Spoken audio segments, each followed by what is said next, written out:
Hello friends, welcome back to our channel. ఈరోజు మనం Bible గ్రంథంలోని కొన్ని అంశాల గురించి మాట్లాడుకుందాం.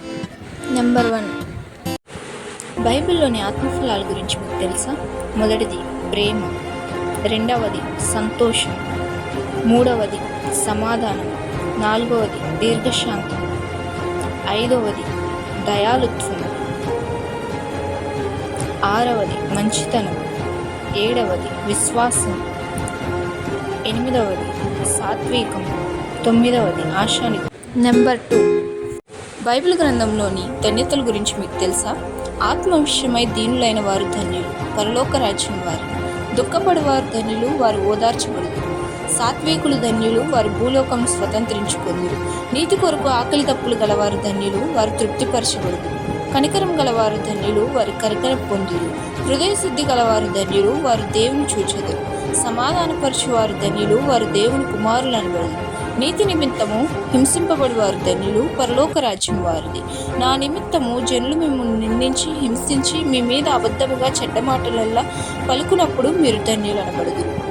నెంబర్ 3, బైబిల్ గ్రంథంలోని 10 ఆజ్ఞల గురించి మీకు తెలుసా?